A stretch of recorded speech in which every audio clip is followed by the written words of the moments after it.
Hello students, welcome to my YouTube channel Maths Knowledge Hub. Today we will discuss domain and range.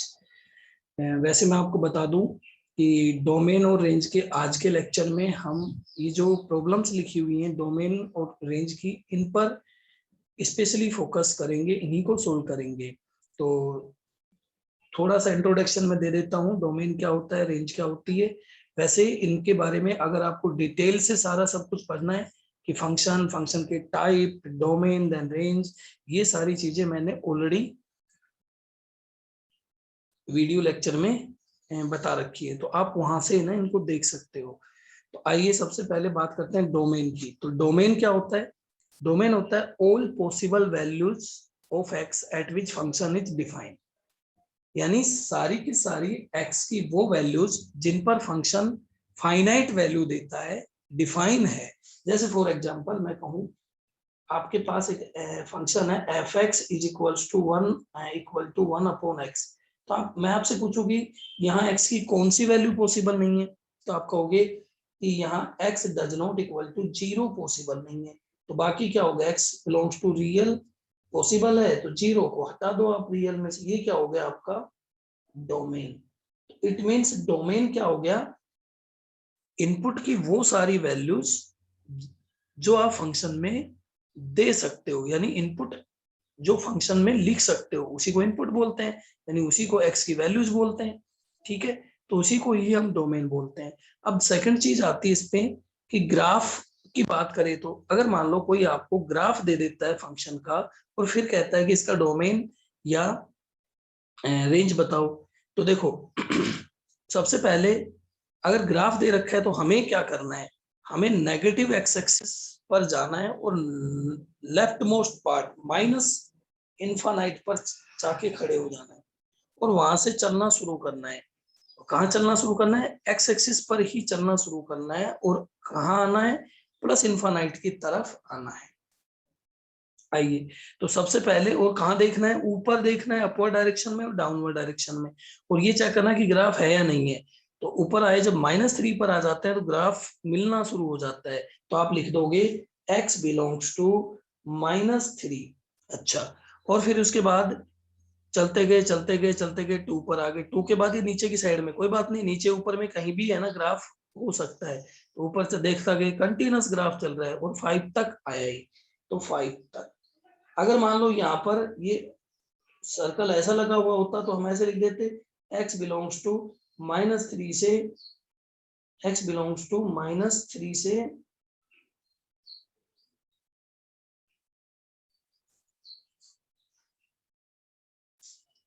-3 से 5 और यहाँ open bracket लगा देते, तो ये आंसर हो जाता। अब बात करते हैं रेंज की। तो रेंज क्या होता है? रेंज होता है कि जब हम फंक्शन को इनपुट दे देते हैं, जब हम फंक्शन को इनपुट दे देते हैं तो फंक्शन आउटपुट देता है, और आउटपुट को क्या बोलते हैं? रेंज। तो रेंज का मतलब देखो, रेंज क्या है? Output of function. और ये इनपुट किससे लिखा गया था? डोमेन किससे लिखा गया था? एक्स से लिखा गया है। तो आउटपुट किससे लिखा जाएगा? y से। y बिलोंग्स टू, अब जो भी होगा वो देखते हैं। तो अगर मान लो इसी ग्राफ में अगर हमें कोई कहता है इसकी जो ग्राफ दे रखा है और इसकी रेंज बताओ, तो हमें क्या करना है? नेगेटिव में जाके y एक्सिस पर लेफ्ट मोस्ट, सॉरी, नेगेटिव में जाके खड़े हो जाना है और यहाँ से हमें लेफ्ट और राइट में देखते हुए ऊपर जाना है। तो आप जैसे जैसे लेफ्ट में नेगेटिव पे यहाँ माइनस इन्फानाइट पर आगे और ऊपर चलना शुरू करोगे, तो जैसे ही 1 पर -1 पर आओगे तो आपने लेफ्ट साइड में तो देखा ग्राफ नहीं है, लेकिन जब आपने राइट साइड में देखा तो यहाँ पर वैल्यू, यहाँ पर ग्राफ एग्जिस्ट कर रहा है। अच्छा, ये वैल्यू, मिनिमम वैल्यू यहाँ पर कितनी मिल रही है आपको? -1। फिर आप आगे चलते जाओगे, देखो ग्राफ है, इधर की साइड में ग्राफ है, इस पॉइंट पर आने के बाद आप देखो इधर भी ग्राफ है, इधर भी। कोई बात नहीं, दोनों में से किसी एक तरफ ग्राफ हो तो भी चलता है। अब चलते जाओगे तो 3 तक इसका हाईएस्ट आपको पीक पॉइंट ही मिल जाता है। और ये वैल्यू भी यहाँ पर भी इतनी, अगर ये वैल्यू ज्यादा होती तो आपको और आगे मूव करना होता। अभी हम कहाँ तक मूव किए? 3 तक, 3 तक गए हम। तो बस, तो रेंज क्या हो गई इसकी? y बिलोंग्स टू -1 to 3, ये रेंज हो गई। अब आइए, कुछ प्रॉब्लम मैंने यहाँ पर दे रखी है। पहले डोमेन की प्रॉब्लम है, फिर रेंज की प्रॉब्लम्स मैंने दे रखी हैं, तो उनको वन बाय वन डिस्कस करते हैं। अगर आपने फंक्शन पढ़ा हुआ है पहले से तो भी ठीक है, अगर नहीं पढ़ा हुआ तो भी मैं आपको वन बाय वन एक एक प्रॉब्लम में जो जो फंक्शन यूज होगा उनकी प्रॉपर्टीज और वो कैसे बिहेव करता है वो सारी चीजें मैं आपको बताता चलूंगा। तो आइए क्वेश्चन नंबर फर्स्ट।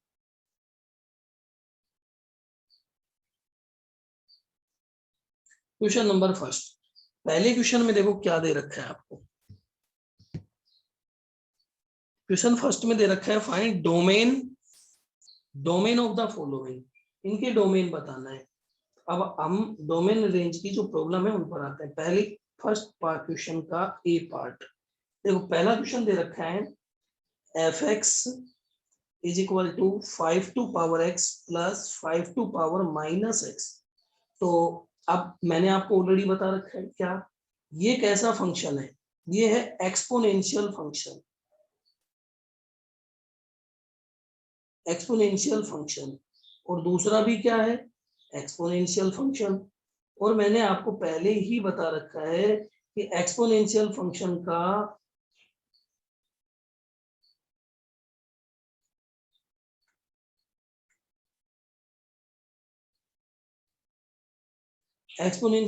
का डोमेन क्या होता है, ये भी एक्सपोनेंशियल फंक्शन है और ये भी एक्सपोनेंशियल।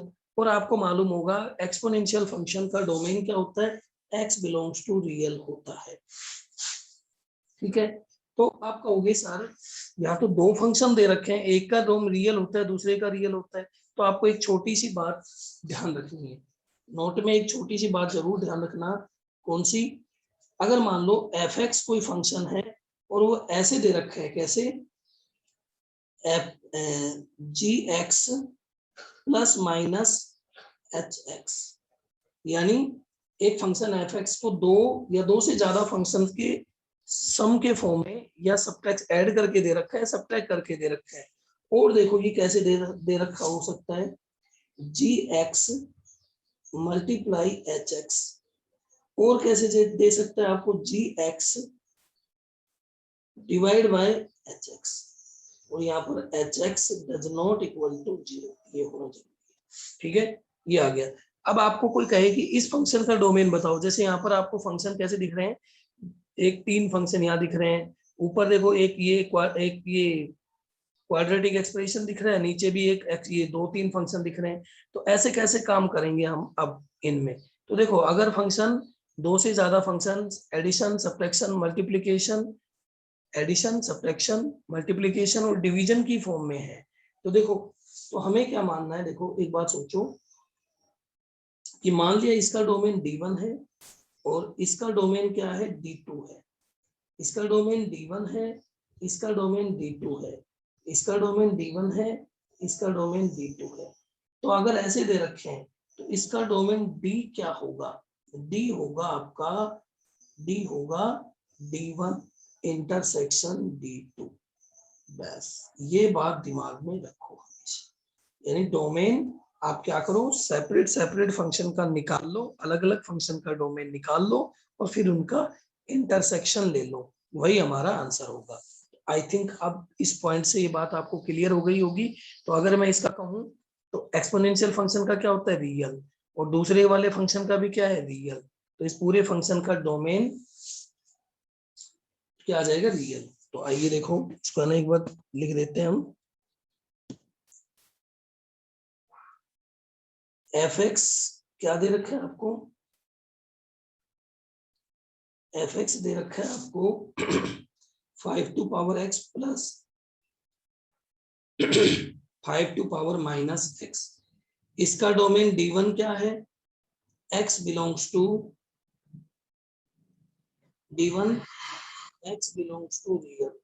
इसका डोमेन D2 क्या है, x belongs to real.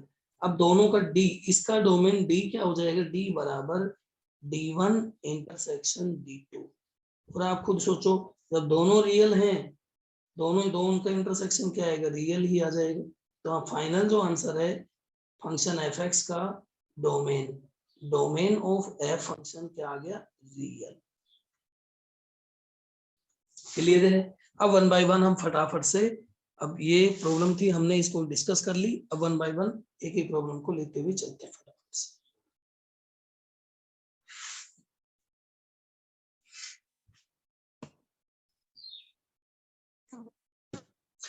Second question पे आ जाता हूँ।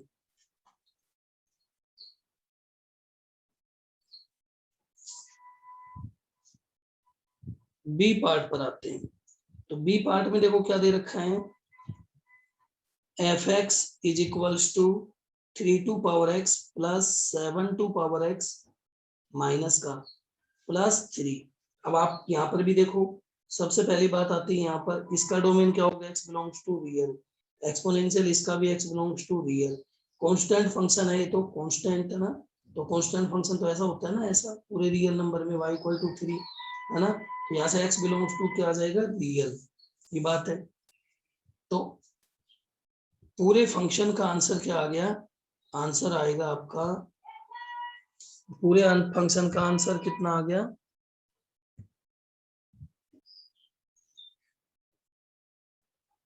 तो इसका आंसर आ गया x बिलोंग्स टू रियल। तो फर्स्ट वाले क्वेश्चन का आंसर क्या है, x belongs to real. Second का आंसर भी क्या है, x belongs to real. Third वाले पार्ट पर आ जाते हैं, सी पार्ट को देखो।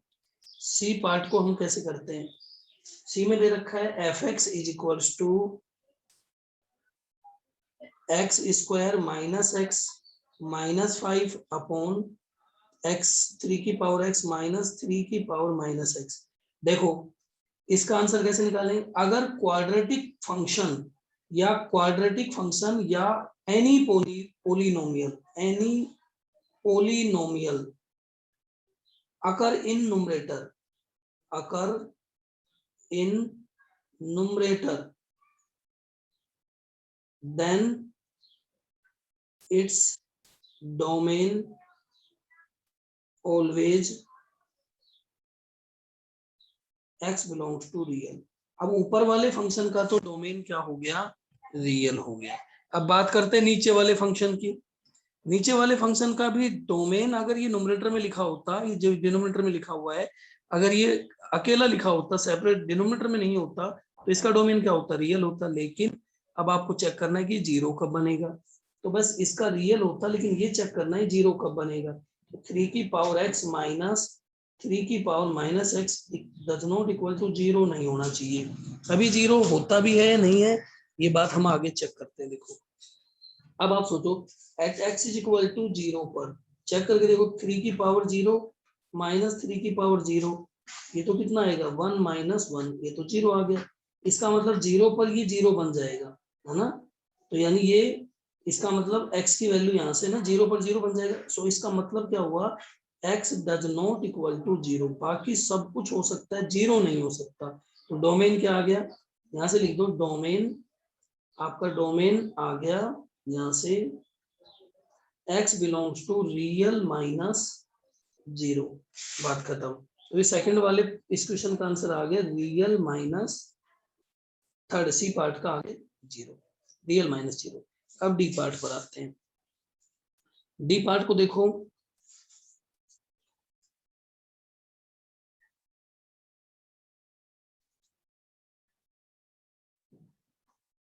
डी पार्ट में दे रखा है डी,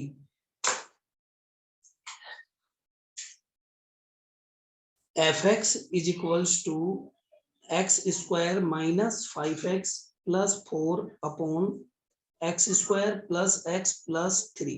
अब देखो न्यूमरेटर में क्या है, अभी बताया था आपको, quadratic expression, so x belongs to क्या होगा, रियल। नीचे भी क्या है, क्वाड्रेटिक, तो x belongs to real. But ये चेक करना पड़ेगा एंड ये चेक करना पड़ेगा कि X square plus X plus 3 कहीं जीरो तो नहीं है ना। तो ये देखो ये चेक करना पड़ेगा और उसको रियल में से माइनस करना पड़ेगा। तो अब आप एक बात सोचो, यहाँ से ये जीरो नहीं है ना, ये तो ये जीरो नहीं होना चाहिए। तो आप एक काम करो, यहाँ से क्वाड्रेटिक आती है, तो ए की वैल्यू अगर हम क्वाड्रेटिक से ए निकाल लें, बी कितना आएगा, 1 आएगा, सी कितना आएगा, 3 आएगा। इसका ए क्या है, पॉजिटिव, पॉजिटिव है। एंड डी निकाल के देखा, बी स्क्वायर माइनस 4ac, तो यहाँ से डी कितना आ गया, 1 minus 4 into 1 into 3 minus 11। D की वैल्यू क्या आई, नेगेटिव। अब आप एक बात ध्यान रखना, यहाँ से एक बात कंक्लूजन निकलता है, अगर ए पॉजिटिव आता है और डी नेगेटिव आता है तो वो क्वाड्रेटिक ये वाली जो क्वाड्रेटिक है ये हमेशा 0 से बड़ी होगी, यानी x square plus X plus 3 always greater than 0, है ना। ये हमेशा 0 से बड़ी होगी। इसके लिए for all X belongs to real के लिए, यानी इसका ग्राफ ऐसा कुछ बनता है ना, इसका ग्राफ ऐसा कुछ बनेगा ऊपर की साइड में, यानी 0 ही नहीं होगी, यानी ये 0 होगी। वो पॉइंट हम निकालने की कोशिश कर रहे थे, यानी ये क्वाड्रेटिक है, एक्स स्क्वायर प्लस एक्स 0 कब होगी वो निकालने की कोशिश की हमने। तो हमने देखा इसका तो डी नेगेटिव है, ए पॉजिटिव है, ये तो कभी 0 होती ही नहीं है। तो 0 नहीं होती, इसका मतलब इसका डोमेन क्या आएगा, रियल ही आएगा। तो आंसर क्या आ गया, ऊपर से भी रियल नीचे से भी रियल। तो आंसर क्या आएगा, एक्स बिलोंग्स टू रियल। तो यहाँ से हम आंसर को क्या कह सकते हैं, फाइनल जो आंसर है एक्स बिलोंग्स टू रियल आ गया। नेक्स्ट पार्ट पर आते हैं, डी के बाद ई पार्ट पर।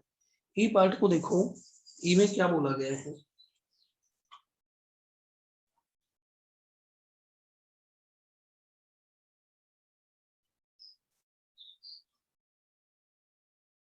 ई पार्ट में एक फंक्शन दे रखा है आपको, F X is equal to, ऊपर एक पॉलिनोमियल एक्सप्रेशन लिखा हुआ है, नीचे एक क्यूबिक लिखी हुई है, और आपसे ये पूछा गया है कि इसका डोमेन बताइए।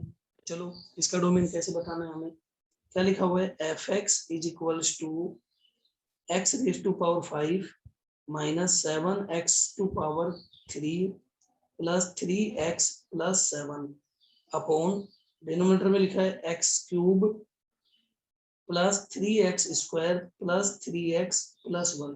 ऊपर से क्या आएगा, x बिलोंग्स टू रियल आ जाएगा, नीचे से भी x बिलोंग्स टू रियल आ जाएगा, लेकिन माइनस क्या करना पड़ेगा, जहां पर ये 0 हो रहा है, तो जहां पर x cube plus 3x square plus 3x plus 1 equal to 0 हो रहा है, वो पॉइंट माइनस करने पड़ेंगे। तो हमें इसी को है ना फैक्टराइज करना है एक तरीके से। तो क्या करें बताओ, X cube plus 3x square plus 3x plus 1 equal to 0। Check करते हैं कहां पर हो रहा है, तो हमने देखा ये किसका x, ये तो x प्लस 1 का होल क्यूब लिखा हुआ है, it means x is equal to -1 पर ये क्या बन जाएगा, 0 बन जाएगा। ये आपको याद होगा यहाँ पर, बिकॉज हम जानते हैं a प्लस बी का होल क्यूब बराबर क्या होता है, a cube plus b cube plus 3ab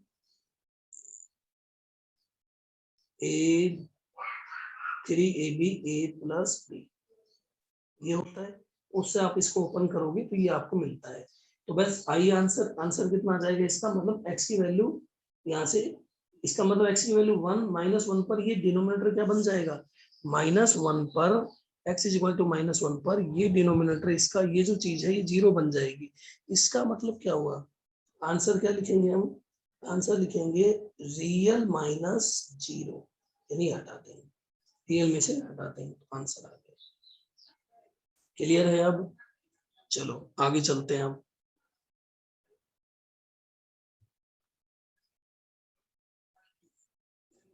आइए एफ पार्ट पर आ जाते हैं।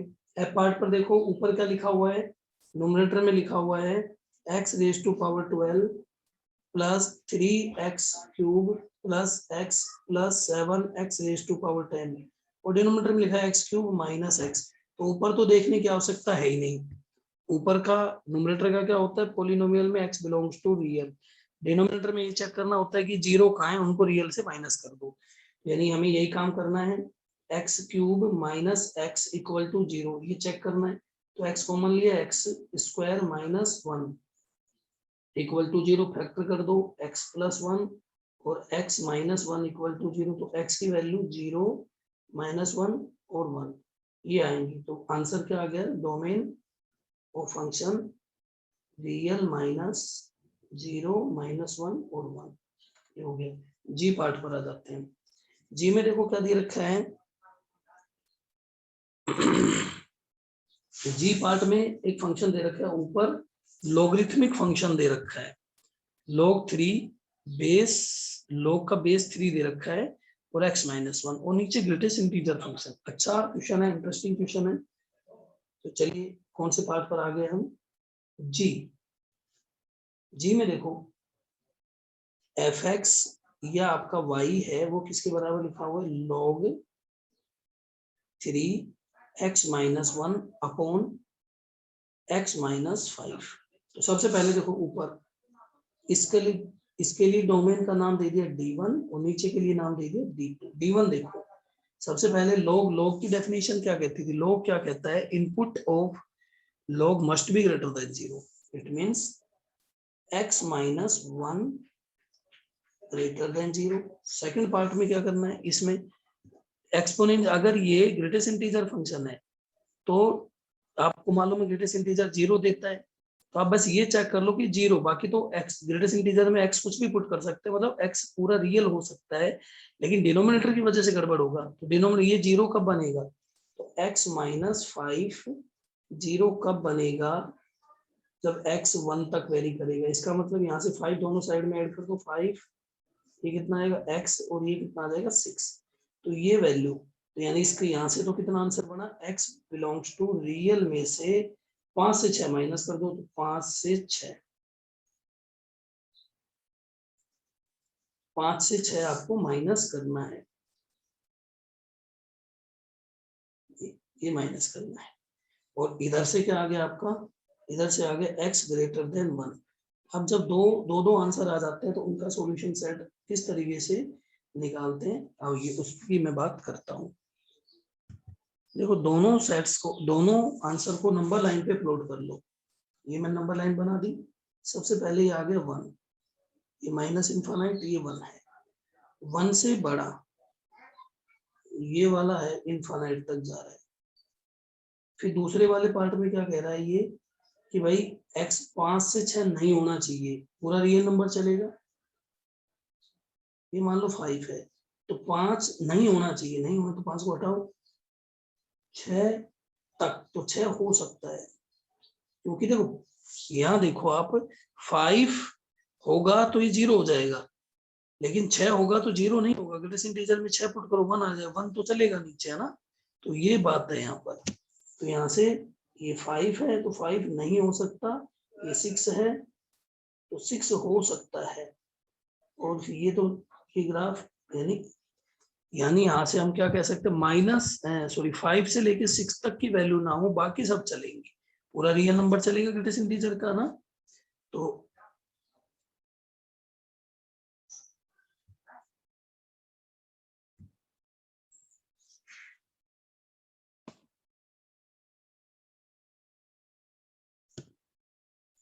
चलो, तो यहाँ से ये देखो दोनों जो लाइनों में जहां ओवरलैप किया है वो वाला सॉल्यूशन सेट होगा। तो आंसर कितना आ गया, आंसर आ गया डोमेन का यहाँ पर हमारा x बिलोंग्स टू 1 से 5 यूनियन 6 टू इनफाइनाइट। खत्म, एच पार्ट पर आ जाते हैं।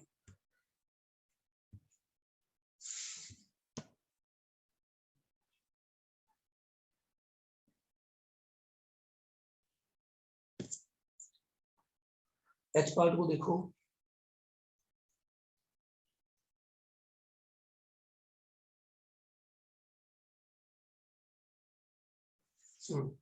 एच पार्ट में दे रखा है F X is equal to log, पहले दिया हुआ 2, फिर दिया है log 3, फिर दे रखा है log 4, फिर दे रखा है log 2x। तो कॉन्सेप्ट क्या, वही सेम पहले वाला ही। हमें क्या करना होता है, input of log, input of log, ये जो log है, ये log x input of log है, ये क्या होना चाहिए, ग्रेटर देन 0। सो log 3, log 4 और log 2x ग्रेटर देन 0। सबसे एंटी लॉग प्रोसेस लगाते हैं। सबसे पहली बार में जो एंटी लॉग प्रोसेस क्या कहता है, कि जो लॉग का बेस है राइट साइड में जो लिखा है वो उसकी पावर में बन जाएगा, ठीक है। तो यहाँ से आगे हम, तो यहाँ से कितना आएगा, log 4 log 2 और 3, जब राइट साइड 3 की पावर 0 बनाएंगे और साइन चेंज नहीं करेंगे, यहाँ पर इम्पोर्टेंट बात क्या है कि अगर log का बेस, यहाँ पर बेस जिसका एंटी log ले रहे हैं, अगर वो बेस 1 से बड़ा है तो साइन चेंज नहीं करेंगे, अगर 1 से छोटा है तो साइन चेंज करेंगे। तो यहाँ से कितना आएगा 3 की पावर 0। तो बस ये आपको मालूम हो गया। तो log 4 ये आगे log 2 और ग्रेटर देन 1, तो यहाँ से कितना मिल जाएगा log 2, यहाँ से कितना आएगा log 2x और ये ग्रेटर देन कितना आएगा 4 की पावर 1। फिर अगेन जब दोबारा से एंटी log लोगे तो x ग्रेटर देन कितना आ जाएगा 2 की पावर 4। इसका मतलब क्या हो गया x ग्रेटर देन 16। तो यानी आंसर क्या हो गया x belongs to 16 to infinite, ये हमारा आंसर होगा। अब आ जाते हैं इसके बाद आई पार्ट के ऊपर।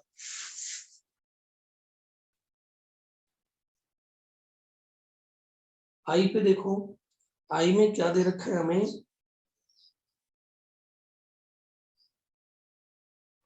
Fractional part of x upon log 5 x minus 2। अच्छा क्वेश्चन है। फ्रैक्शनल पार्ट का डोमेन x बिलोंग्स टू क्या होता है रियल। नीचे आगे डिनोमिनेटर में ये चेक करो कि इनपुट, दो बातें चेक करनी पड़ेगी डिनोमिनेटर में। एक तो क्या चेक करना पड़ेगा, एक चेक करना पड़ेगा इनपुट ऑफ लॉग, है ना। एक तो चेक करना है हमें input of log,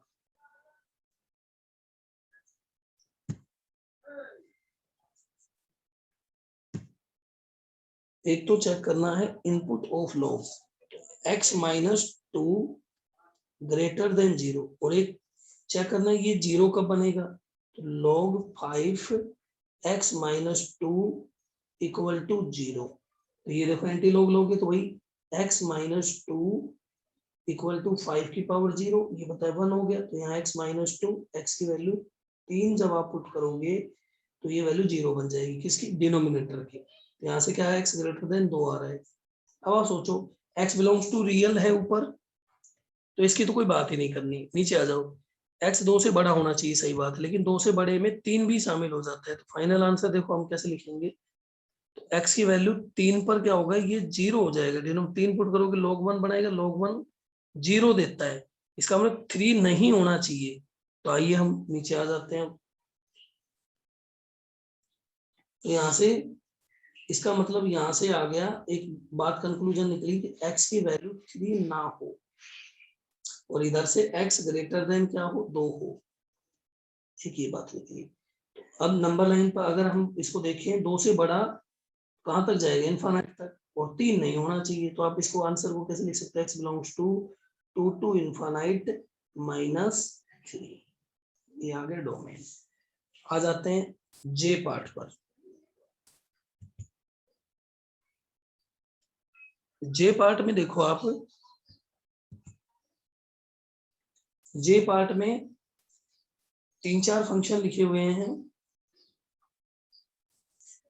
J part में 3 फंक्शन लिखे हुए हैं ना। कौन कौन से लिखे हुए हैं, पहला मॉडुलस फंक्शन, फिर ग्रेटेस्ट इंटीजर फंक्शन, फिर फ्रैक्शनल पार्ट फंक्शन। अब आप सोचो जब सेपरेट फंक्शन जब लिखे होते हैं ना,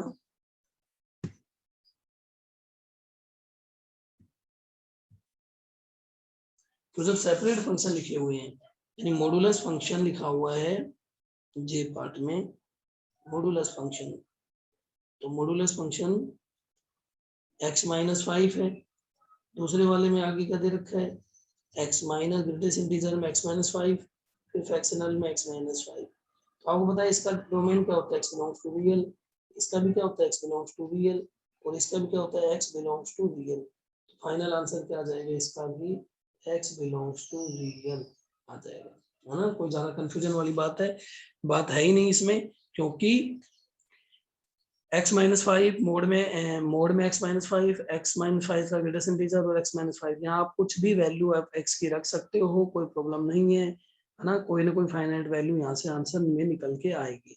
अब आ जाते हैं हम सेकंड पार्ट पर, रेंज वाले सवालों में।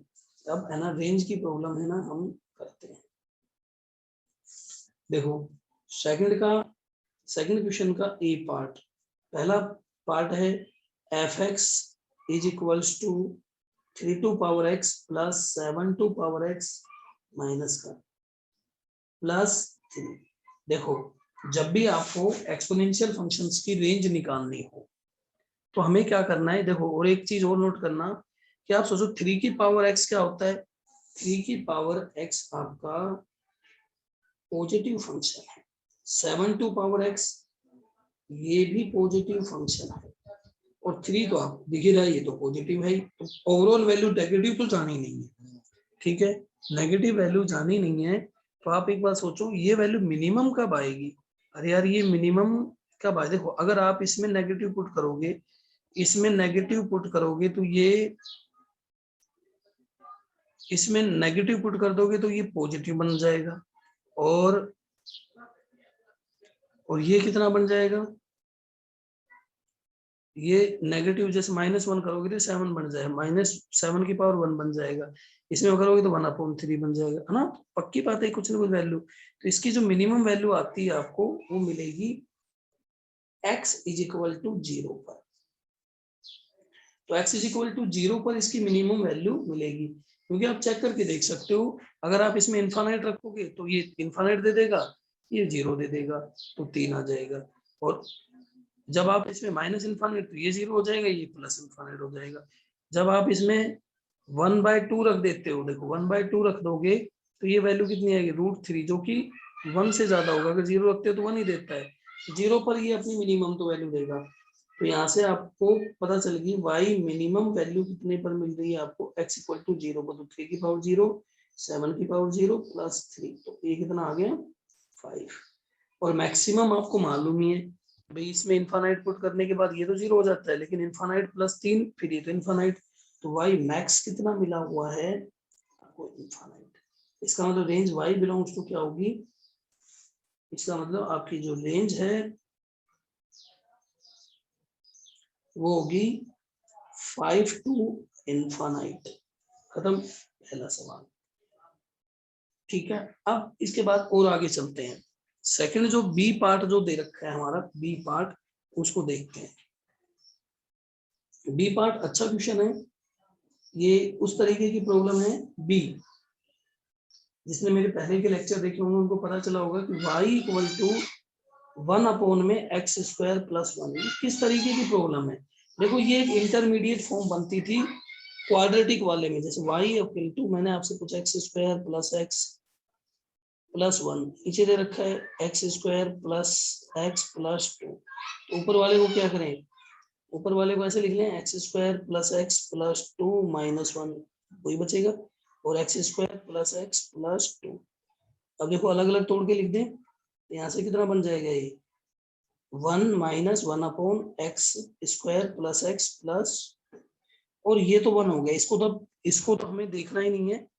और ये कितना होगा, इसके लिए हम क्या करते थे, इसका मिनिमम निकाल लेते थे और इसका मैक्सिमम निकाल लेते थे, तो इसका मैक्स निकाल लेते थे, बस यही तो काम करना होता था, यही, इसका मिनिमम निकाल दो, इसका मैक्सिमम और यहाँ पुट कर दो। तो सेम इसी टाइप की ये वाली प्रॉब्लम है, तो पहले इसको देख लेते हैं, फिर एक बार इस तरीके की प्रॉब्लम और देखेंगे, ठीक है। तो देखो इसमें जो नीचे जो डिनोमिनेटर में जो दिख रही है, इसका मिनिमम निकाल लो, x² + 1 का मिनिमम और x² + 1 का मैक्सिमम, इसका मैक्स कितना होगा, इसका मैक्स होगा इनफाइनाइट, इसका मिनिमम कितना होगा, मिनिमम, इसका मिनिमम होगा 1, कब, एट x = 0 पर। चेक कर लो, देखो आप खुद ही सोचो, अगर x की वैल्यू में 0, x की वैल्यू अगर मैं 0 इसमें पुट करता हूँ तो 1 दे देगा, आप बाकी अगर नेगेटिव भी पुट करूंगा तो 1 में कुछ जोड़ेगा, इसलिए मिनिमम कितना आएगा, ये 1 ही आएगा, है ना। दूसरा आप किससे चेक कर सकते हो इसको, क्वाड्रेटिक वाले फॉर्मूले से, y मिनिमम कैसे चेक किया करते थे, -d/4a से, है ना, तो वहां से भी आप इसकी वैल्यू निकाल सकते हो। तो मिनिमम कितना आया, 1 आया, और मैक्सिमम कितना आया, इनफाइनाइट, पुट कर लो। यहाँ से जब पहली बार में ना, यहाँ आता हूँ, 1 में मिनिमम 1 पुट किया तो 1 आ गया, तो यहाँ पर 1 एग्जैक्ट एट कहाँ पर आया, x = 0 पर। अच्छा, और दूसरी वैल्यू 1 अपॉन में इनफाइनाइट, तो यहाँ से कितना आएगा 0, है ना। ये कब आएगा at x approaching to infinite. तो इसका मतलब यहाँ पर इस वाले पार्ट पर हमें क्या करना है, ओपन ब्रैकेट यूज करना है, और यहाँ पर क्लोज। यहाँ पर हमें क्या करना है, क्लोज, और यहाँ पर क्या, ब्रैकेट, और यहाँ पर क्या लगाना है, ओपन ब्रैकेट।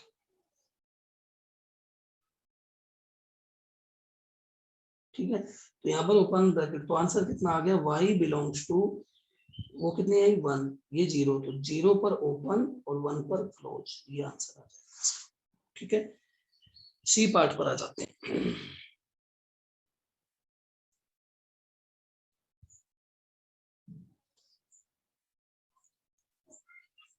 सी पार्ट में देखो, सी पार्ट एफ एक्स कितना दे रखा है आपको, x square upon x square plus 1। ये अच्छा और इम्पोर्टेंट क्वेश्चन है। देखिए यहाँ से हमें क्या करना है, सबसे पहले इसको रीराइट कर लो, x square plus 1 minus 1 upon x square plus 1, अलग अलग के नीचे लिख दो, y इक्वल टू, या फिर F X is equal to, जब ये इसके नीचे जाएगा तो 1 माइनस ये इसके नीचे 1 अपॉन एक्स स्क्वायर प्लस 1। अब इसका वही मिनिमम और इसका मैक्सिमम, तो मैक्सिमम तो कितना आने वाला है, इनफाइनाइट, और मिनिमम कितना आने वाला है, 0 पर 1। पुट कर दो वापस फंक्शन में, यहाँ से आंसर निकालने पहले y इक्वल टू क्या आने वाला है, 1 माइनस 1 बाय मिनिमम पुट कर दूं 1, तो कितना आएगा 1 माइनस 1, कितना है 0। y equal to 1 minus 1 by infinite, तो कितना आ रहा है ये मिनिमम, ये जब इनफाइनाइट इनफाइनाइट पुट करोगे तो 1 अपॉन इनफाइनाइट तो होता है 0, तो 1 माइनस 0, तो कितना आएगा 1। लेकिन यहाँ पर कैसा ब्रैकेट ओपन, और यहाँ पर कैसा ब्रैकेट यूज होना है, इस जगह पर कैसा ब्रैकेट यूज होना है, क्लोज। और यहाँ ओपन क्यों, क्योंकि इनफाइनाइट आया है। सो आंसर क्या हो गया, y belongs to, y belongs to हो गया आपका, छोटा नंबर कौन है, 0, 0 से 1, लेकिन 0 पर क्या आएगा, क्लोज ब्रैकेट आएगा, तो यहाँ पर मैं इसको क्लोज कर देता हूँ, ये आंसर हो। ठीक है, डी पार्ट पर आ जाते हैं।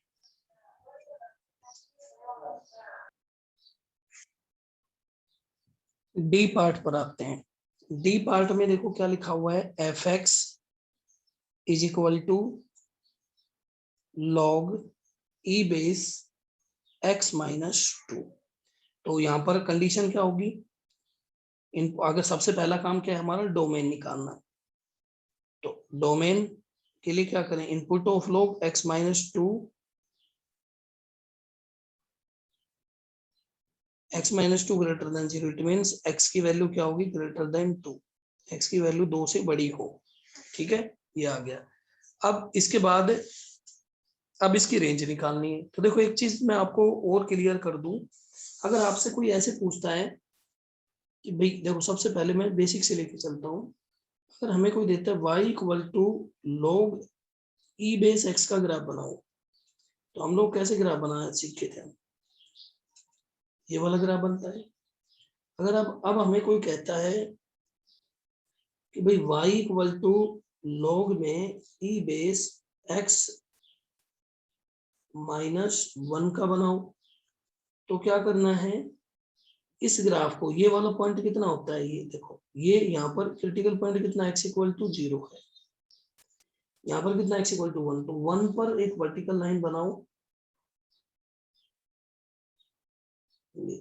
1 पर एक लाइन बनाओ, कहाँ पर है ये, x इज इक्वल टू 1 पर, क्योंकि 1 इसमें आप पुट करोगे, क्योंकि जब आपने 1 इसमें रखा तो 1 पर ही कितना हो जाएगा 0, तो ये ऐसे ही ट्रीट करेगा जैसे ये यहाँ कर रहा है ना, ऐसे जैसे 0 पर ये काम कर रहा है, जैसे 0 से थोड़ी सी पॉजिटिव, तो इसका मतलब इसके अंदर क्या, 0 से थोड़ा सा बड़ा वैल्यू क्या है, इसमें 1 से थोड़ा सा बड़ा नंबर अगर आप इसमें डालोगे तो क्या आएगा, ये इस तरीके की लाइन बनेगी, 1 से थोड़ा सा बड़ा मतलब 0 के आसपास ही तो गया इनपुट, सेम वही बात होगी इसकी तरह वाली।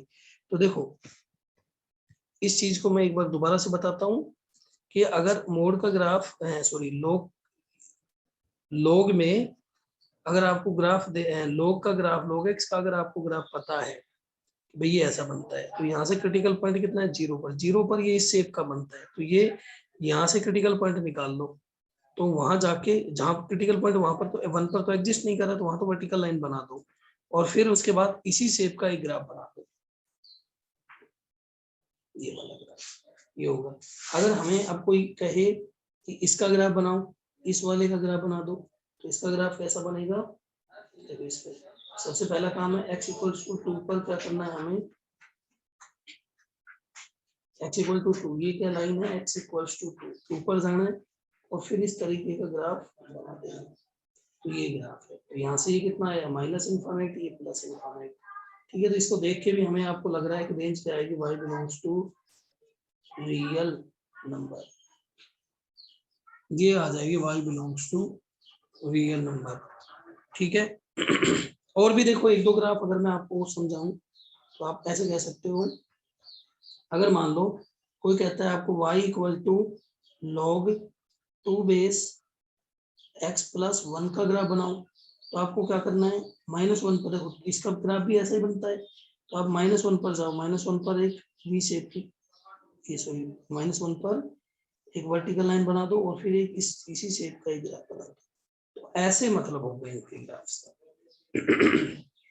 ठीक है, तो अब आ जाते हैं ई पार्ट पर। ई पार्ट में क्या दे रखा है, fx इज इक्वल टू दे रखा है ग्रेटेस्ट इंटीजर में 2। तो आप सोचो ये इसका इसके ग्राफ की बात करेगा तो हमें क्या काम करना है। सबसे पहले आप सोचो ये ग्रेटेस्ट इंटीजर फंक्शन को तो हम जानते ही हैं। ग्रेटेस्ट इंटीजर फंक्शन कैसा होता है भाई, 0 पर 0 देता है, 1 पर कितना देता है, 1 देता है, 2 पर कितना देता है, 2 देता है, और उसके बीच में यहाँ पर इसका ग्राफ इस तरीके से लाई कर रहा होता है, ये ऐसे, ये ऐसे, फिर ये ऐसे, और इधर नीचे भी है ये ना माइनस, ये -1 पर कितना देता है, -1, और ये ग्राफ ऐसे यहाँ पर, फिर ये -2 पर 2 देता है, और फिर इसके बीच में यहाँ पर ये ऐसे लाई कर रहा होता है। और ये ग्राफ है, ये किसका ग्राफ है, y equal to greatest integer का ना, ग्रेटेस्ट इंटीजर फंक्शन का ग्राफ ही होता है। अब इस यहाँ पर देखो इसमें क्या है, अब आप यहाँ आप सोचोगे यार मैं इनपुट क्या दूंगा, डोमेन क्या आएगा, यहाँ से डोमेन आएगा x बिलोंग्स टू रियल। क्योंकि मैंने अभी थोड़ी देर पहले भी एक सवाल आया था ऐसा कि ऐसे ग्रेटेस्ट इंटीजर में या फ्रैक्शनल में या मोड में कोई भी अगर x प्लस 2 x माइनस 2 लिख देता है तो उससे कुछ फर्क नहीं पड़ने वाला होता है, तो क्या आएगा, रियल ही आएगा। अब देखो अगर आपने 2 पुट कर दिया है यहाँ पर, अगर हम इसमें 2 पुट करते हैं तो 0 दे रहा है। अच्छा 2.5 पुट कर रहे हो तो 2.5 पुट कर रहे हो तो कितना देगा ये, 2.5 पुट करोगे तो इसमें कितना जाएगा, माइनस का, तो माइनस का 1 दे देगा ये। फिर 3 दोगे तो कितना आ जाएगा, 1 आ जाएगा। फिर 3 दोगे तो इसके अंदर, तो देखो यहाँ पर अगर आप इनपुट डिफरेंट इनपुट दे रहे हो तो ये यहाँ पर डिफरेंट इनपुट के ऊपर इसका जो आउटपुट आने वाला है वो सारे के सारे क्या आएंगे, इंटीजर ही आएंगे। आप सोचो जैसे मैं लेता हूँ यहाँ पर x इज इक्वल टू 2 लिया, तो आप सोचो x2 माइनस 2 आउटपुट कितना है, 0 है, और आपने x की वैल्यू ले ली 2.5, तो आप सोचो कितना आएगा, 2.5 माइनस 2 कितना आएगा, 0 आ जाएगा।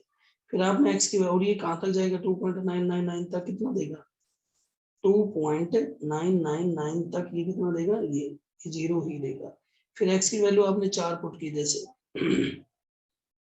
तो कितना देगा, 2 दे देगा। इस तरीके से सारे इंटीजर आने शुरू हो जाएंगे। सेम ऐसे ही जब आप नेगेटिव में पुट करोगे नेगेटिव की, तो ग्रेटेस्ट इंटीजर फंक्शन में अगर कुछ भी लिखे तो इसका आउटपुट आउटपुट या y बिलोंग्स टू क्या होता है, इंटीजर होता है। देखो जैसे और भी सवाल इस तरीके से पूछ सकता है, ग्रेटेस्ट इंटीजर में x+1 लिखते तो इसका आउटपुट या रेंज भी क्या होगी, अगर आपके सामने ऐसे लिख देता है तो कंफ्यूज होने का आवश्यकता नहीं है, सेम यही होगा, है ना, इंटीजर होगा। ठीक है, अब बात करता हूं मैं एफ पार्ट की। एफ पार्ट पे आ जाओ। एफ पार्ट में क्या दे रखा है, सिग्नम में दे रखा है y इक्वल टू, सिग्नम में दे रखा है x² + x + 1। अब आप एक बात सोचो, सिग्नम सिग्नम जो फंक्शन था वो क्या है, वो ऐसा है +1 देता है, -1 देता है और 0 देता है। कब देता है 0? x equal to 0। ये कब देता है? नम नेगेटिव होता है। और ये कब देता है? x equal to 0। अच्छा, अब देखो, तो इसका मतलब इसके अंदर ये और चीजों को नहीं पहचानता, ये और चीजों को नहीं जानता है, ये सिर्फ ये जानता है इसके अंदर इसका आउटपुट कितना आएगा, x² + 1 का आउटपुट कितना आएगा। तो आप देखो, जब x यहाँ पर x की जगह क्या लिखा हुआ है? क्वाड्रेटिक। तो क्वाड्रेटिक को लो और चेक करो, x की जगह क्या लिखा हुआ है? x² + x + 1, है ना। इसको मैं किसके बराबर मान लेता हूँ? p के बराबर मान लेता हूँ। ये दे रखा है, तो ये कैसी क्वाड्रेटिक है? एज इसका क्या है? पॉजिटिव है। और डी एंड डी चेक करके देखो, डी आएगा b² - 4ac। तो 1 - 4 × 1 × 1 कितना है? -3। डी कितना आ गया? -3। यानी डी की वैल्यू क्या आ गई आपकी? नेगेटिव आ गई। अगर ए पॉजिटिव आता है और डी नेगेटिव आता है तो वो क्वाड्रेटिक क्या होती है? इसका मतलब क्या होता है? ये जो क्वाड्रेटिक है ये हमेशा 0 से बड़ी होगी। इसका मतलब 0 से बड़ी होगी किसके लिए? For all x belongs to real के लिए। इसका मतलब पॉजिटिव है, तो यहाँ अगर इसमें पॉजिटिव डालोगे तो सिग्नम का आंसर कितना आया? पॉजिटिव यहाँ पर, तो आंसर 1। तो इसकी जो रेंज आई वो रेंज कितनी आ गई? y बिलोंग्स टू 1, यानी ये हमेशा 1 देगा। ठीक है, चलो इसके बाद मैं आपको एक बात बता दूं, अगर किसी भी बच्चे ने अगर ये पूरा वीडियो देखा है और उसके बाद अगर उसको डाउट है तो मुझे कमेंट करके एक बार जरूर बता दें, और किस तरीके की और प्रॉब्लम्स आपको चाहिए या देखना चाहते हो तो उसके बारे में भी जरूर लिख दें, या फिर किस तरीके की प्रॉब्लम्स है ना आपको फेस हुई इसमें, ये भी